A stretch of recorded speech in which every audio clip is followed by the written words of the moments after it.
I often have people asking me, what's up with that? What are you doing? I have to have people come up to me and say, hey, stop it. And in response to that, I usually say, what? Welcome to Prelude to Ulysses. This is Alex Reed's Littler Things. Today we're going to be reading a selection out of N. Scott Momaday's phenomenal book of poetry, In the Presence of the Sun. Hi, Lotus, what's up?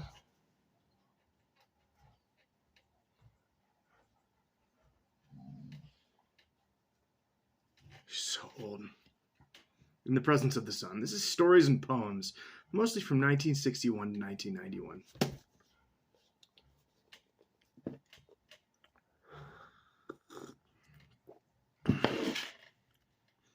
It's ginger tea. No, I'm not going to sniff that.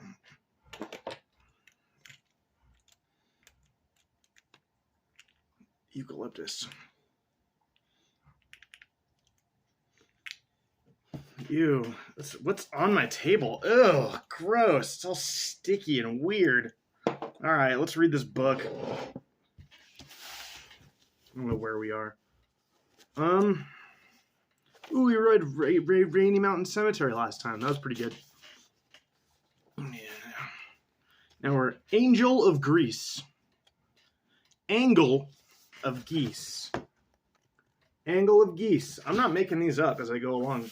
These are real poems. All right. You ready?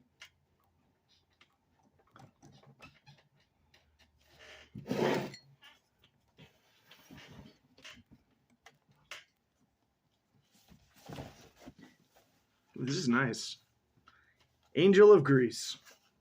How shall we adorn recognition with our speech?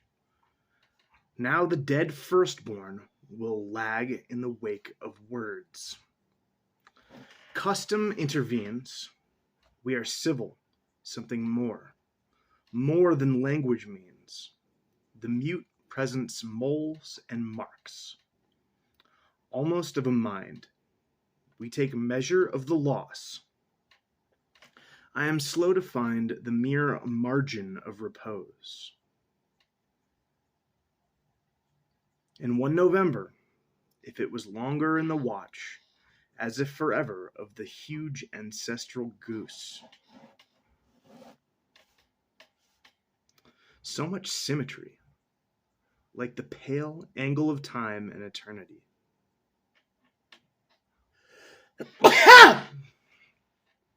The great shape labored and fell.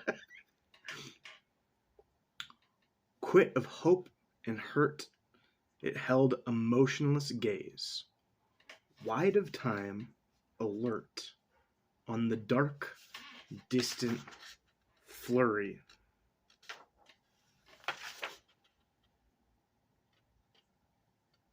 The fuck? What was that about? What do you think? I think it's about geese flying and a goose dies, maybe midair, falls to the ground. I don't really know. No. It's about the unflinching, instinctual goose-like urge to maintain that goose mind, that goose hive mind with each other, and things that would ordinarily tear a human being apart or somebody else. Man, this thing's cracking. This cup. It's so cool. It's my favorite cup. It says Star Trek lesbian on it. It costs a lot of money. It did. I was looking for Raktajino mugs because I wanted to buy one, and this is the first thing that showed up: Star Trek lesbian. And I was like, that describes me perfectly. Hey, what was I saying? Oh yeah, and how geese will just stay the way that they are forever.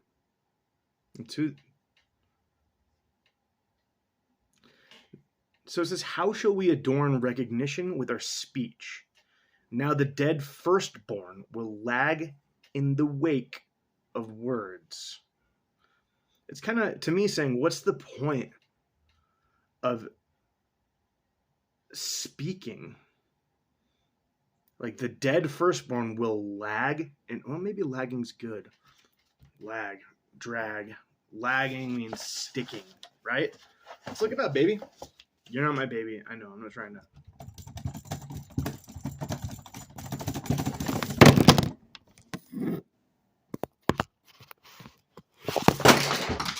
Oh shit. All right. Well, drop that. Oh, maybe I should explain. So this is how I hold you guys up. I rest it here on the top of this Danielowski book I've never read. And then there's some books that sit here. And then you lean against that, the phone. But we just knocked a bunch of books over. Yeah, I should just grab them.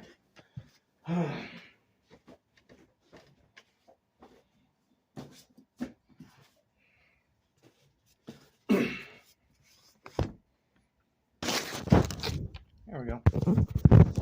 Is that better? Ah, fucker.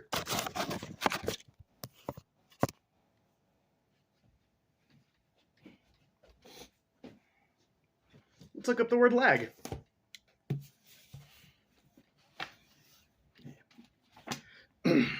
So I trying to eat better, trying to get back into my cooking and stuff. So I cooked up some eggplant. I heated up the oven to 450, and then I cut the eggplant into about half-inch slices, quartered them, laid them on a pan with oil, salt, pepper, garlic, and I popped them in about 15 minutes, flipped them, put them back in for another 15 minutes. And while I was doing that, I bought some lion's mane mushrooms, and I cut that into about kind of half-inch crumbles. Then I heated up the cast iron pan to about medium high. I don't usually cook with butter, but I threw in some expensive butter, and then really just stir that shit up for a while until you can see that it is browning. Maybe a little too far, just a little too brown. Not like brown all the way. Just wait till it browns a little bit, for starters. And then I had bought some marinara sauce, and I dipped all them in there. And I bought a grilled cheese sandwich too. I made a grilled cheese sandwich in that buttery mushroom mess once I pulled them out.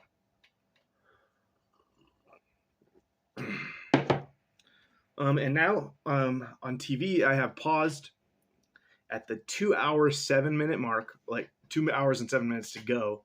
So I'm really at like the 37-second mark. No, I'm at the 20 something second mark. And I'll be watching Blue Velvet. I've only seen it once, and I thought it was pretty good. I really like David Lynch, but you can't just watch David Lynch, except for Twin Peaks. You can just watch that all day, every day, if you want. But, shit. Wait, what were we talking about? Lag. Lather. I want to get lathered up. Lap. Getting close. Langoustine. Langoustine. That's a large prawn. It's Nephrops norvegicus. It's used for food. Lang Syne means a long time past. I think I already read that before because I used to think it was something else. Lag.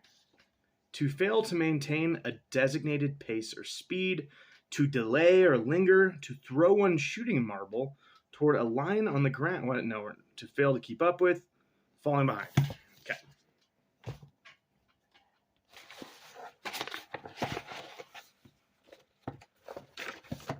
Now the dead firstborn will lag in the wake of words. So obviously it's dead, so it's not trying to keep up with anything. I'm thinking that more means the memory of the goose will linger in the wake of words. So I don't know. I don't know what that means. How shall we adorn recognition with our speech? It's like how best to remember something verbally, or how to memorialize somebody or something best. Now that the dead firstborn, now the dead firstborn, maybe that's now the dead firstborn will lag in the wake of words. Custom intervenes. We are civil, something more than language means. The mute presence moles and marks. We are civil, something more. So maybe this isn't all about geese yet. Let's assume this is about a person, right? How shall we adorn them? How shall we recognize them? Now the dead firstborn will lag in the wake of words. Someone has lost their child, their firstborn child, and their memory will lag with our speeches about them. But it is just a wake, and it will fall apart. Like that classic statement, you die twice, or you die 3 times. When you actually die, when people stop talking about you, and the 3rd time you do DMT. Okay, so this dead kid, custom intervenes, which means the funeral, I'm guessing. We're civil, something even more than civil. We're more than language means. There's a mute presence that moles and marks. While remembering the dead, silence means a lot, sort of, just a presence. It's more than civility. It's a hive mind of human beings together, remembering, or, just assisting someone who's dealt with a loss, with just your presence, to know that they are not alone. And despite that, they have lost somebody, perhaps important, unless they hated their firstborn kid. I think most people hate their firstborn children, and when they die, they're like, whatever, because they have more kids, right? Otherwise, they'd say the dead. I'm just kidding. Don't listen to anything I just said. Okay. The mute presence moles and marks.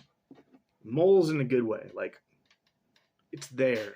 It's lingering. It's sticking around.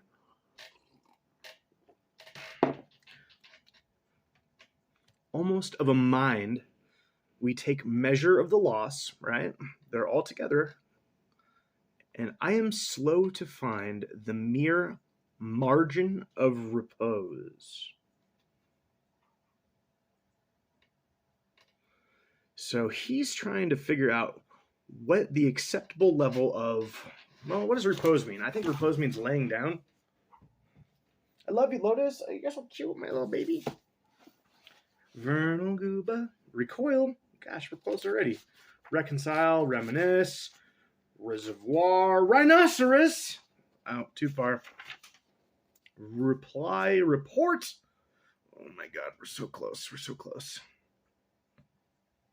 The state of being at rest. Peace or tranquility. Number 3, dignified calmness. Composure. Oh my God, this sticky stuff's on the book now. I feel like I should remember what I spilt. I can't, though. Oh, is that honey? It was the honey. It's the honey. Bye, baby. I love you. I fed her a sweet potato. Such a cute dog.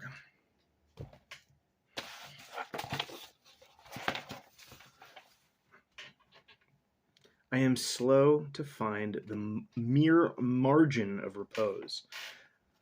There's a limit to your dignifiedness, or whatever. I don't remember what repose means. I'm sorry, guys. We're going to have to look it up again. Lead time. It's not that big a deal. It's right here. I found it. It's immediately there. So relax. Peace or tranquility. The mere margin of repose. I'm going to assume it means peace or tranquility. God, I love momaday. So beautiful. I love you. Are you alive still?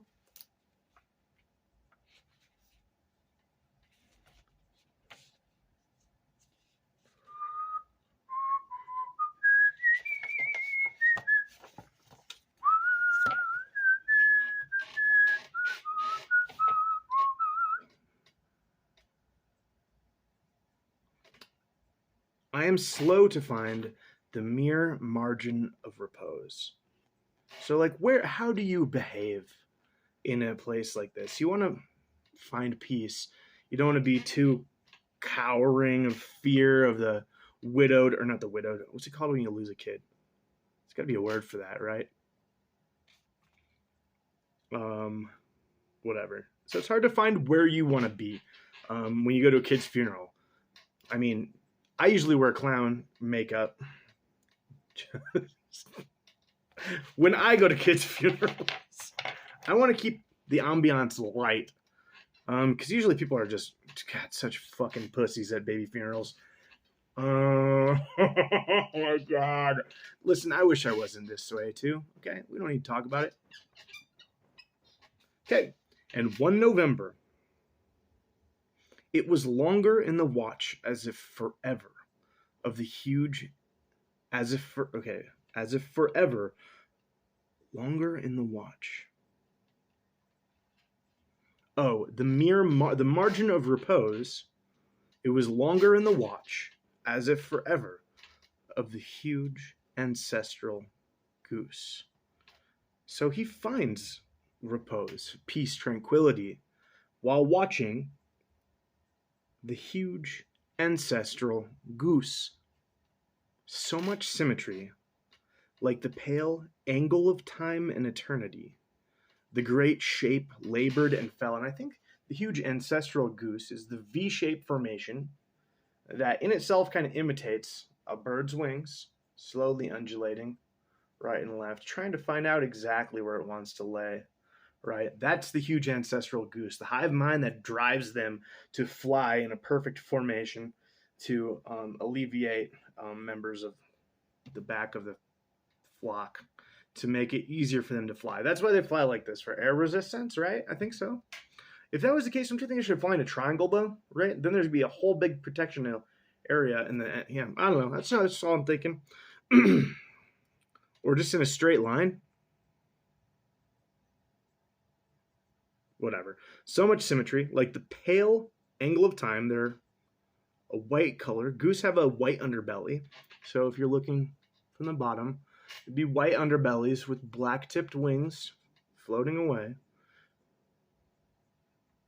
Like the pale angle of a time and eternity, the great shape labored and fell, quit of hope and hurt. It held a motionless gaze, wide of time, alert on the dark, distant flurry.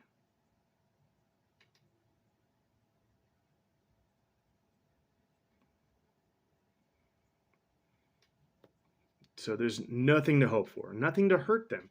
They are in themselves. They have that it's called like a 1,000-yard stare. It's something you'd say about mushers that do long distance mushing, when you're just going over landscape, desolate Arctic landscape, where it's just you're just staring at your dogs, making sure that you know that they're okay, watching the movement of all of them,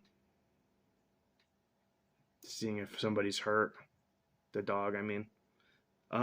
Geese have that same gaze. It's just staring forward.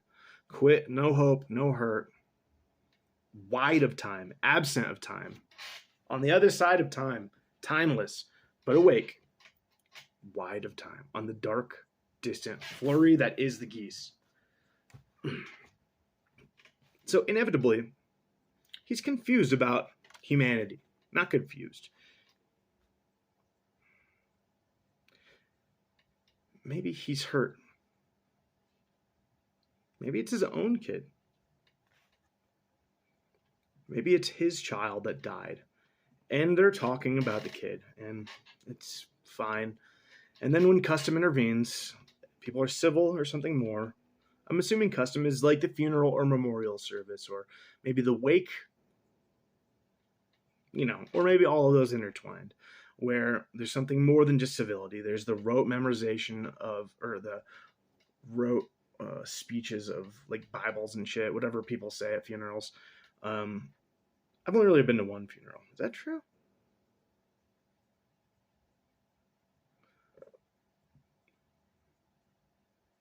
Been to 2 memorials. And they were fucking tasteful. I'm not a very religious person, and they were really, really surprised me how sweet they were. Both of them.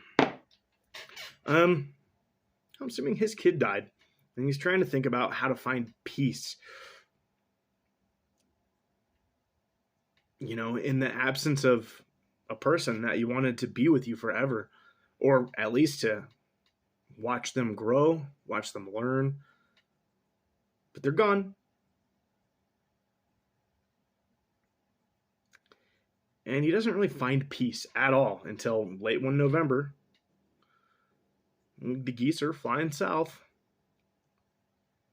And that they work together with such symmetry, that they work together, probably leaving behind all sorts of friends and family that have died over the summer. And they're just moving along, moving ahead, moving forward. Quit of time. No hope, no hurt. Just a comparison, I think. I don't know. I love you. And Scott Momaday. For reals, dude. You're my favorite. What if I could meet you?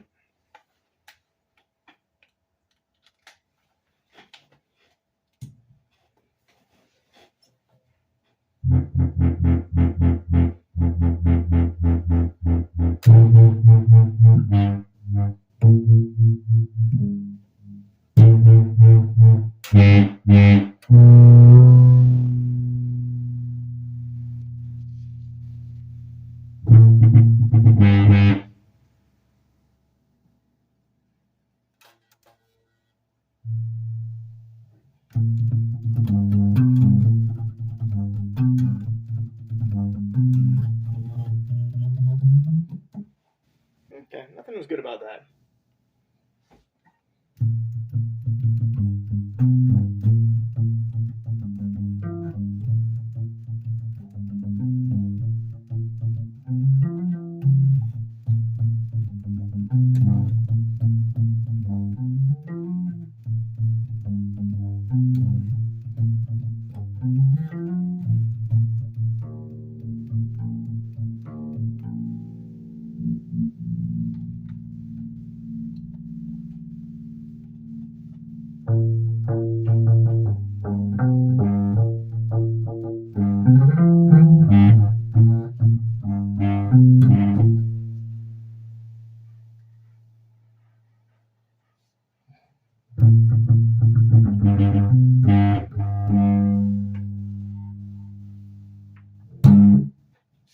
What's going on? Why are you whistling?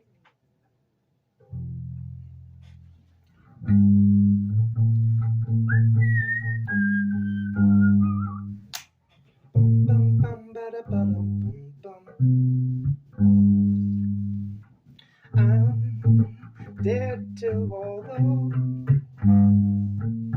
I'm dead to all those.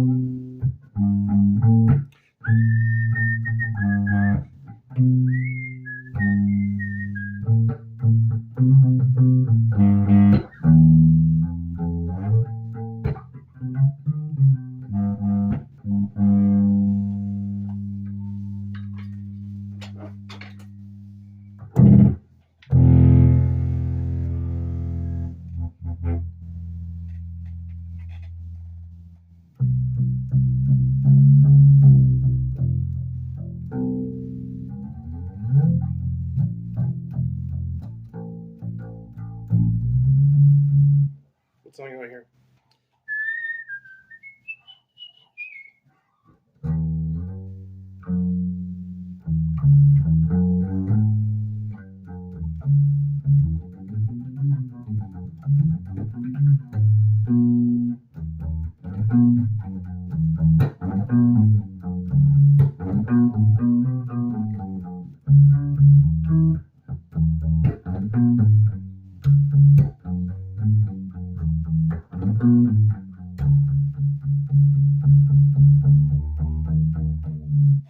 needs help. My dog's old. She's struggling to get up. You want to watch?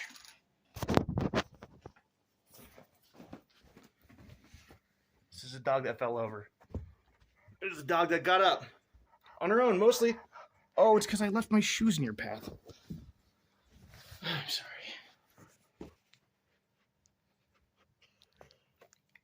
Good girl.